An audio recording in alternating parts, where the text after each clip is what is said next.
Hare Krishna. Welcome to the fascinating Mahabharata character series.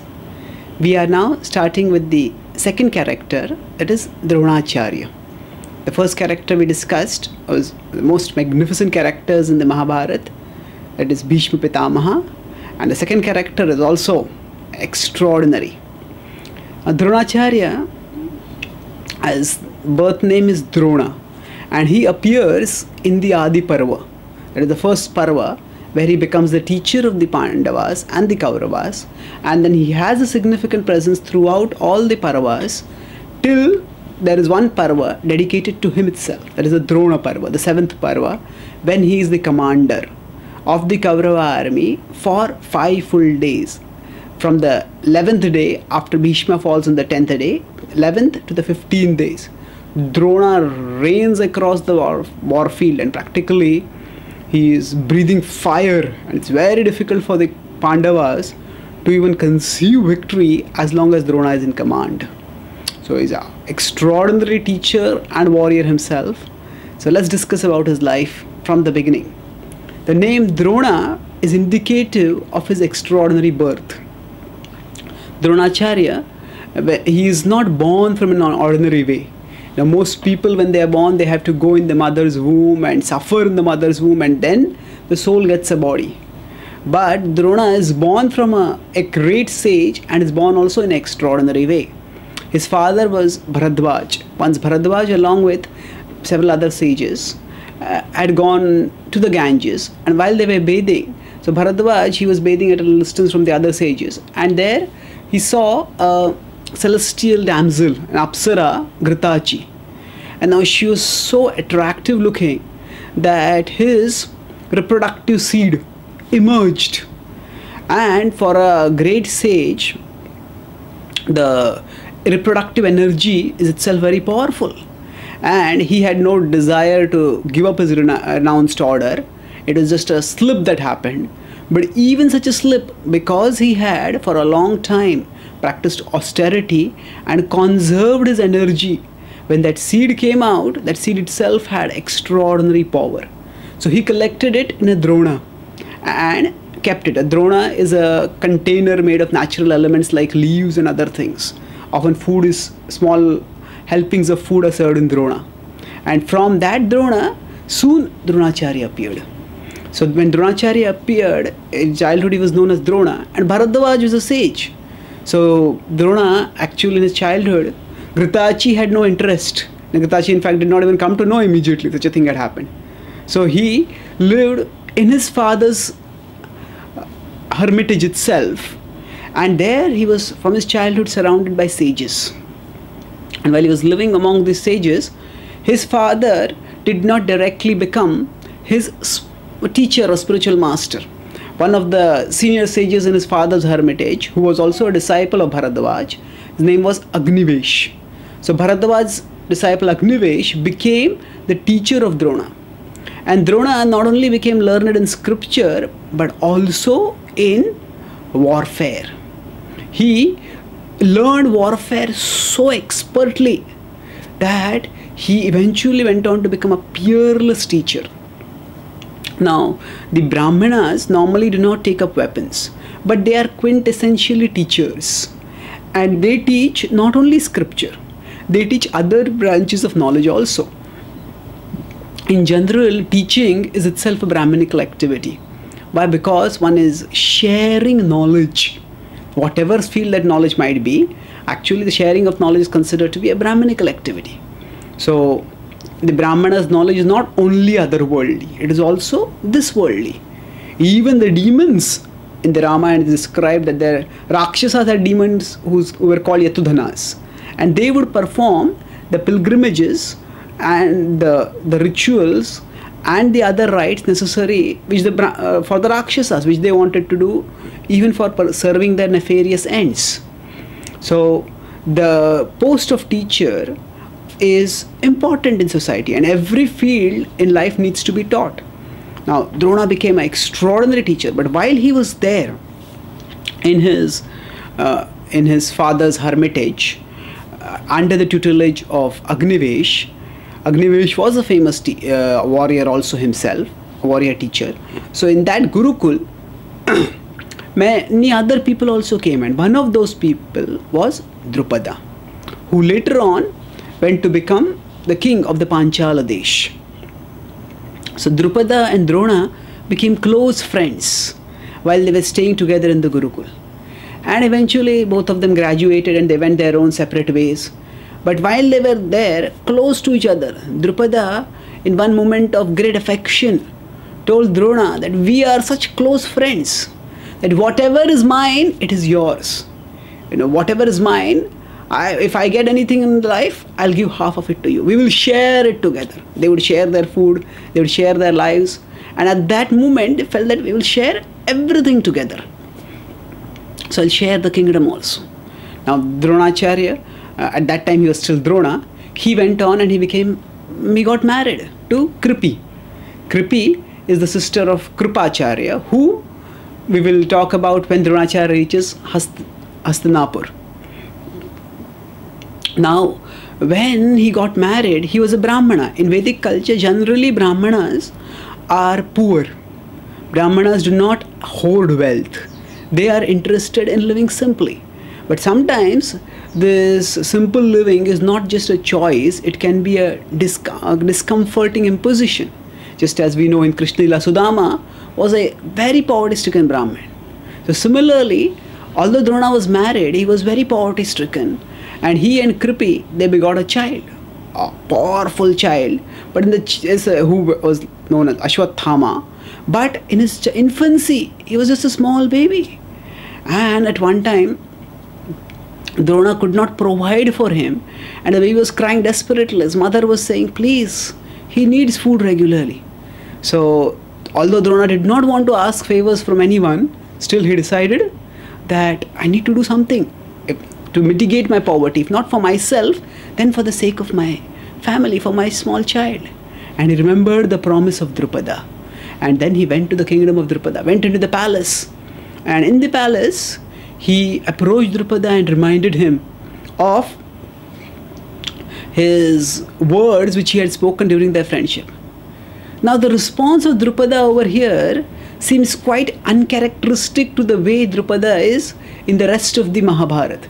He's seen as a gallant king who is quite respectful of Brahminical culture. But here Drupada tells Drona that friendship can only be among equals. Now when both of us were children, both of us were at the same level. Neither you had anything, any property, nor had I any property. So at that time we could be friends. But now I am a king and you are an indigent destitute. How can we be friends? Now it may seem, why would Drupada turn away from friendship like that and speak such biting words? Actually, Drupada spoke something else also. Drupada said, you are a Brahmana, and as a Brahmana, it is my duty to help you. But so I will give you charity, as I give to other Brahmanas also. But do not expect friendship. Friendship can only be among equals. So actually, the beauty of the Mahabharata is that it doesn't depict ideal characters who are so unrealistically perfect that it's impossible to emulate them in our lives. So this was a blemish on the part of Drupada. He did not acknowledge the friendship and he hurt bitterly, terribly the feelings of Drona. Drona, if he had wanted charity, he could have got charity anywhere. Now here we will see that Drona's disposition is not entirely or exactly like a Brahmana. A Brahmana is satisfied with charity, but Drona was very much interested in warfare and he was interested in fighting.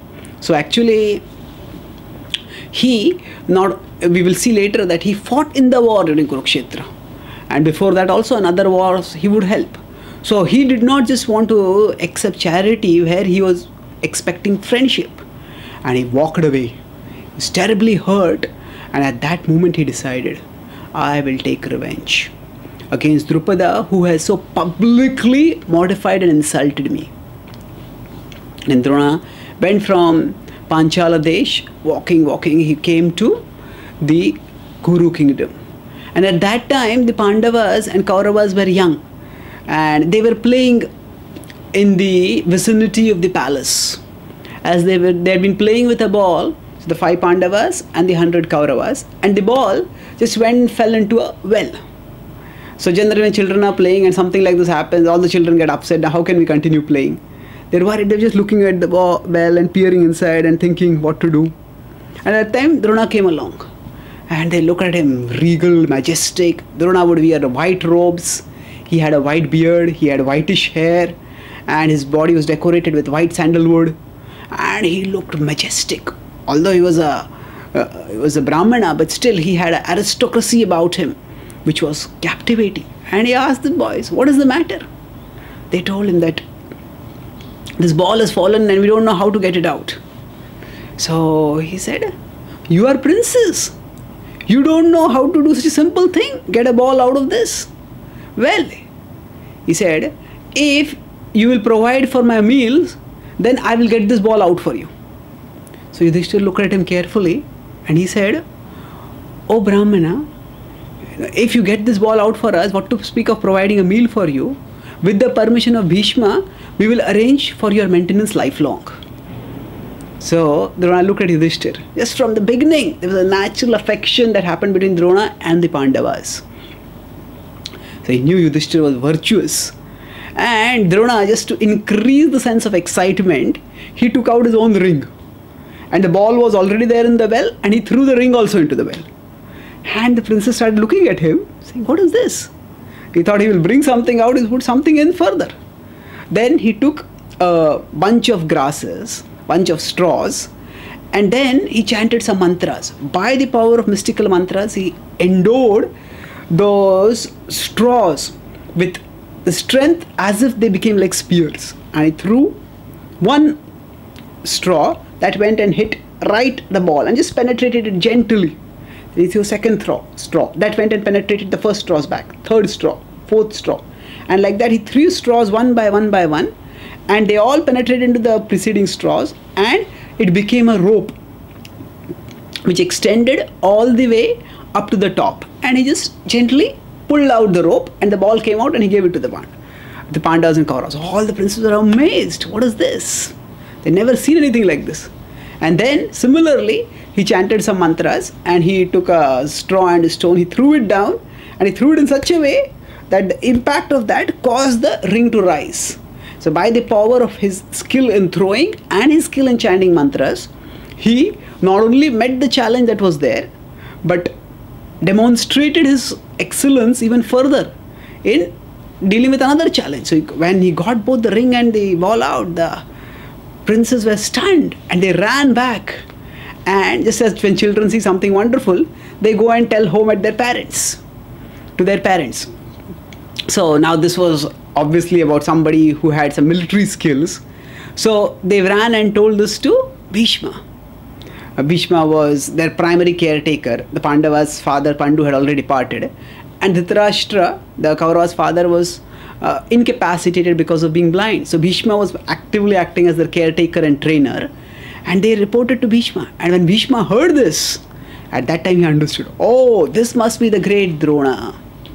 Drona had already become quite famous, because when he had taken training from Agnivesh, at that time itself, Agnivesh had recognized him to be a great warrior and a great teacher of warfare. And thereafter, Drona had also gone to Parshuram. Now Parshuram had one of his students as Bhishma. You know, when Ganga had taken Devvrat, who had been a baby, to heavens, she had him trained by various people. So she had him trained by Markandeya, Brihaspati, Sukracharya in warfare. And similarly, she had him trained, they trained him in scripture. And she had him trained in warfare, especially by Parshuram. So now Parshuram had also told him many stories. So, and he knew whatever Parshuram had been doing because he was such a famous person. So when Parshuram decimated the Kshatriyas 21 times, then he decided, now my mission is over. And then he decided after some time to give away everything that he had in charity. So he gave in charity to the Brahmins all his possessions. And when Drona heard that Parshuram is giving charity, he decided to go to Parshuram. But unfortunately, by the time he reached Parshuram, he found that Parshuram had given away everything. So he said, when he approached him with charity, Parshuram said, I cannot refuse the Brahmins. But he said, I have only two things left with me. One is my weapons and the other is my body. Ask, what do you want? So Droṇāchārya, seeing the extraordinary charitable spirit where he is ready to give up his body also, he said, oh venerable one, I will be honored to have your weapons along with the knowledge of how to use them. So this is how Droṇāchārya acquired celestial weapons. The weapons which Parshuram had were among the most powerful weapons in the all of creation. Of course, Parshuram himself was powerful and he also had powerful weapons. So Droṇāchārya got those weapons. So in one sense, Bhishma and Drona are god brothers because they have the same teacher, that is Parshuram. So Bhishma already knew about Drona. He had heard about it. When he heard that Drona has come to the kingdom, he was delighted because he was already looking for somebody to teach the princess. Now he himself was offering some training, but Bhishma also had the administration of the kingdom to take care of, and he already had Kripa. Kripa had been staying in the Kuru kingdom and he had been acting as a martial teacher as well as a minister in some ways. But Kripacharya did not know about celestial weapons. Because he did not know about celestial weapons, he could not train the disciples in that. So Bhishma wanted somebody who had knowledge of celestial weapons and could train the Pandavas and Kauravas in that. So he invited Drona, honored Drona, and he offered him a comfortable house and royal facilities, and he told him, whatever the Kauravas have, that is yours. Please train them and make them into the Maharathas that the Kuru dynasty deserves to have. Droṇāchārya started training these 105 princes, the 5 Pandavas and 100 Kauravas, and he was such an expert teacher that soon his name and fame spread far and wide. In fact, the city of Hastinapur is more or less equivalent to the city of Delhi. And on the outskirts of Hastinapur, Drona had his own Gurukul. And that became so famous that princes from various parts came there. And they all stayed with him and took training from him. And that's why his place became known as Guru Gaon. Some people say that what is Gurgaon in Delhi is actually the place where Droṇāchārya had his Gurukul. And there when Droṇāchārya was training these various students, here we see some extraordinary features of Droṇāchārya's life. Some people say that Droṇāchārya was very narrow-minded. You know, when Karna came to him for teaching, he refused to teach Karna. Because the reason he gave was that he would not teach somebody who was not born in the Kshatriya family. So we may say, why isn't this narrow-minded?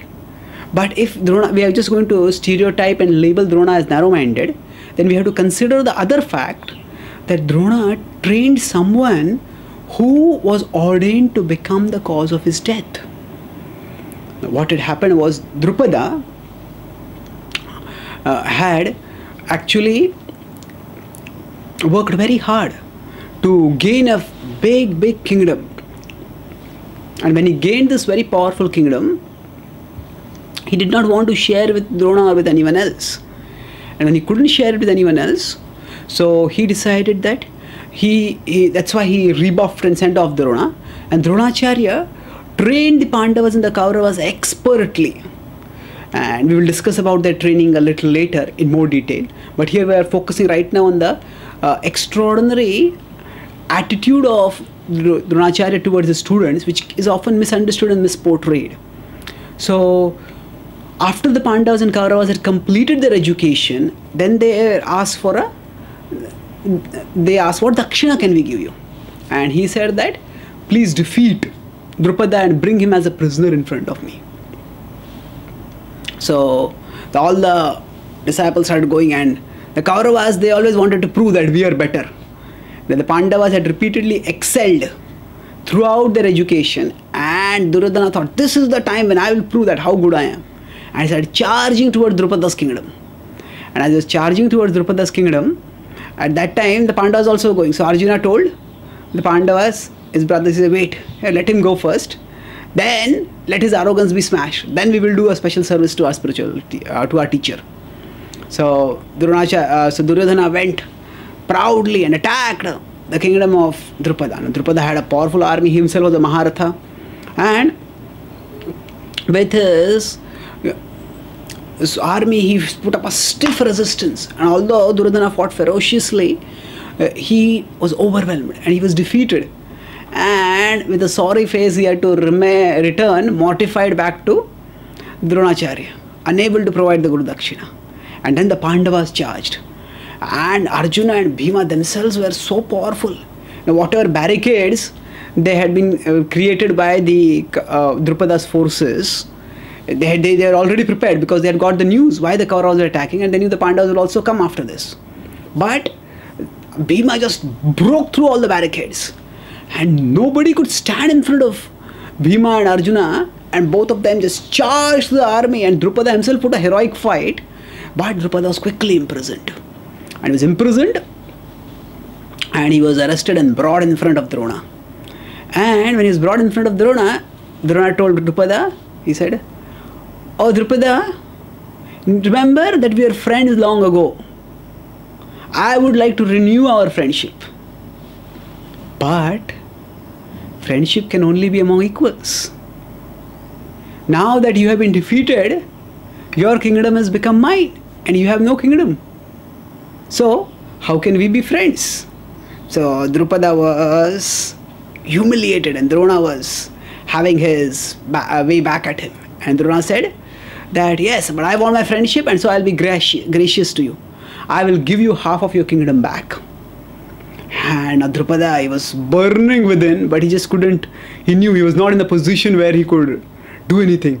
So he says, oh Brahmin, you are very gracious to me. Thank you for giving me half of my kingdom." And he accepted it. And then, in a very cold and informal way, they sort of befriended each other. But actually, the flames of enmity had grown further. Now, Drupada knew that he had to take revenge against Drona. But at the same time, he felt that by military prowess, it was impossible, because he had already seen the prowess of the Pandavas and he knew Drona had trained them. So Drona's prowess was also formidable. So he decided that if a Kshatriya cannot win by Kshatriya means, then the way to win is by Brahminical means. And Brahminical means he will have to take shelter of some Brahmanas. So he went into the forest and he found there were two Brahmins, Yaja and Upayaja. And the older was Yaja. He told him, "No, please help me to perform a yajna by which I will get someone who will be able to kill Droṇāchārya." So actually, the Yaja and Upayaja, actually both of them were not ready. So first he went to Upayaja, and Upayaja said, "I will not do any sacrifice for material gain. But I have seen my brother, at one time he ate some food that was not pure." So he says he's not very discriminating. So one who is not discriminating in food will also not be discriminating too much in the ways of earning. So he may do the sacrifice for you. And now the younger brother was more powerful, and that's why he had gone to him. But he said that if he tells me to do it, then I will not refuse. So Drupada went and served the Brahmins for a long time, both these brothers, and finally he begged them, "Please do the sacrifice." Agreed. And they agreed. Then they performed a magnificent sacrifice, and through that sacrifice, as the sacrifice was getting completed, then suddenly a magnificent warrior appeared, and through the flames, on a chariot, dressed in armor with weapons, a magnificent warrior appeared. And as soon as he appeared, he gave a fearsome roar. And he started moving around, moving his sword, moving his mace, shooting arrows, and exhibiting extraordinary skills. And this was Dhrishtadyumna. And at that time, Drupada had also prayed that I want a daughter who will become the wife of Arjuna. Now, in one sense, we see that the human mind can work in peculiar ways. Although Arjuna had defeated Drupada, Drupada never felt anger towards Arjuna, because he knew Arjuna was simply an instrument. He was following out the instruction, and at one level, he admired Arjuna for his devotion to his guru as well as for his military skills. And although Drupada was defeated, he admired Arjuna, and he felt that if Arjuna could become my son-in-law, I would be very blessed.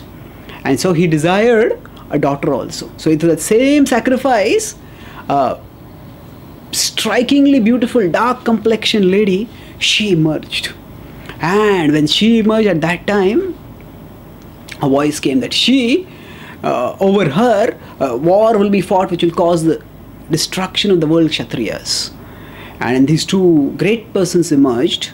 Both of them were great in their own ways. And then Drishtadyumna, he was already very powerful as a Kshatriya, as a warrior. But this same Drishtadyumna knew that whatever skills one has, by practice, by training, by guidance, those skills become better. So he wanted a teacher who would improve his skills. And for that purpose, he decided to go to the best teacher at those times. And that best teacher was Droṇāchārya. Now, Droṇāchārya knew about Drupada's sacrifice, and he knew that Drishtadyumna was ordained to kill him. But still, what was Droṇāchārya's attitude? He said, I am a Brahmin and I have to teach. So if a person is qualified to receive knowledge, then it is my duty to give knowledge. So he did not refuse that knowledge to him, because he felt that that was his duty as a Brahmin teacher. And he taught Drishtadyumna liberally, giving him training in all the skills of warfare that he taught his other students also. So coming to Karna, why did Drona not give Karna the knowledge? We have to understand two factors over here. The caste system that was there was not necessarily by birth or entirely by birth, but it didn't consider birth entirely unimportant also. So this was a privileged school. It had become a school where the princes from all over the world were coming, and naturally there has to be some selection criteria over there. Even in today's educational system, if there are top schools, in India we have IITs, or in America there are Ivy League universities. It's not that anybody and everyone can come in over there and join those universities, but there are some qualification criteria. So he had a broad criteria that he would not have anyone as a student who would be not a Kshatriya, not born as a Kshatriya. Why? Because those who are born in Kshatriya wombs, they are quite likely to have Kshatriya qualities. It's not necessary that that will be the only thing which will determine the Kshatriya qualities. But those who are born in Suta lineages, they are more likely to have qualities to become charioteers, not warriors. And we'll discuss more about this refusal when we talk about Karna. But we'll discuss one more thing today about Eklavya. So Eklavya was Nishada. This Nishada was a tribe which was an outcast, and this tribe was actually very much a part of the Kaurava's opposition. So this Nishada tribe was actually a part of those who were disrupting the law and order situation. And they were disrupting the law and order situation and creating trouble for the Kauravas. And later on, these Nishadas, they joined ranks with Jarasandha, who was also a demoniac person, a sworn enemy of Krishna. Krishna had many battles with him, and he was also enemy of the Kurus, because the Yadus and the Kurus had very friendly relationships because they were related by marriage. Kunti had been married to the Yadus. She was a Sudev's sister. She was a part of the Yadu Vamsha, and she had been married to the Kurus. So because of this alliance, he was also inimical to the Kurus. So he was not born in Kshatriya lineage, and he was also inimical to the Kurus, and that's why when he came, Eklavya approached Drona for education. So Drona, he said no. And Drona was also a perceptive teacher. He also observed something more. He saw that although Eklavya had the skills to become a teacher, archer, but he did not have the expertise in terms of character. he did not have the chivalry that is required for a person to become a good Kshatriya. Kshatriya is one who has power, but Kshatriya also means Kshatrayate iti Kshatriya. One who uses the power to protect others, not to hurt others. And Eklavya was disappointed by the refusal, but he lived near the Gurukul of Droṇāchārya, and he also made an effigy of Droṇāchārya, and he would sit in front of that effigy and he would practice. So when Droṇāchārya would be teaching his students, he would hide behind the trees or on the trees and learn things, and then he would go in front of the effigy of Droṇāchārya and in front of that practice whatever he had heard over there. And he became a great archer in this way.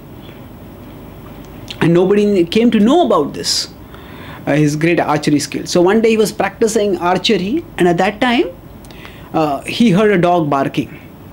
And he just turned around, tak, tak, tak. He shot arrows and sealed up the mouth of the dog. And the dog was just couldn't bark, couldn't do anything, and the dog was piteously moving here and there. So at that time, Arjuna and Droṇāchārya, they were just walking in the forest, and when they saw this dog with its mouth so piteously bound with arrows, they were amazed as well as alarmed. They were amazed because they said that this is extraordinary skill in terms of archery, to be able to seal the mouth like this without killing the animal. So it was extraordinary in terms of positive skill, but at a negative, a dog, an animal like that, should not be harmed like this in such a way in which it is just rendered helpless like this. So they went deeper inside, and then they saw Eklavya practicing archery, and they saw Eklavya practicing archery. They talked, and Eklavya said that my guru is Drona. So when the news reached Droṇāchārya, and Droṇāchārya came and he looked at Eklavya. As soon as he saw Eklavya, he recognized. He said, "You are my student?" He said, "Yes." So Droṇāchārya was thinking very seriously at this time. He had seen the skill of Eklavya. Now some people say that Drona had promised Arjuna that you will be the greatest archer in the world, and Eklavya had already become a greater archer than Arjuna, and that's why he did something like this. But that is only a partial reason. That is an incomplete understanding. Actually, yes, Arjuna had been promised by Droṇāchārya that he would become the greatest archer. But that was based on Arjuna's skill, Arjuna's dedication, and Arjuna's expertise. Whereas Eklavya was an entirely different case. So Eklavya had that inclination to abuse the Kshatriya skills and power he had for nefarious purposes. So he said, so Droṇāchārya thought about all this, and he says, if I am your teacher, if I am your guru, then you must give me Guru Dakshina. He said, yes, whatever you want I will give you. So then Droṇāchārya became very grave, and he said, give me your right thumb. So Eklavya, without hesitation, cut off his thumb and gave. And at one level it is said that Eklavya was unjustly deprived of the glory that could have come to him as an archer. But that's not the truth. Droṇāchārya was thinking about Eklavya's good and the world's good. Eklavya had belonged to a group of people who were having antisocial tendencies.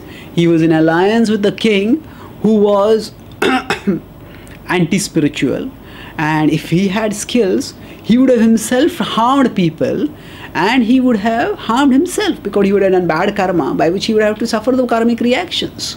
So when his finger was cut off, by this Eklavya himself was saved from bad karma and its reactions. So Drona actually protected Eklavya from doing wrong things, and he protected his word to Arjuna also secondarily. Now somebody may say, oh, wasn't Eklavya a very great devoted student that he gave up his own thumb for the sake of a guru who had actually not even taught him? Yes, we may say that that is a sign of Guru Bhakti. Yes, it is. But actually we can't think of Guru Bhakti only in one terms. If he had selective obedience is deceptive obedience. Selective obedience means I just choose, I'll do this, I won't do this. That can be deceptive. So if Eklavya had been truly such a devoted disciple, then when first time only his guru had told him, don't learn archery, you are not qualified, I will not teach you. So at that time he should have accepted that and he should have found some other vocation. But he did not do that, and the result of that was Droṇāchārya had to curb him in some other ways. Droṇāchārya could very easily have washed off responsibility, and he could have, if he wanted, taken credit. Oh, I have another student who is also a great student. He didn't want credit for what Eklavya had done. He wanted the good of the world, and that's why he asked Eklavya for his thumb. And we will see more about Droṇāchārya's expert training of the Pandavas and the Kauravas also, which reveals his character as a teacher.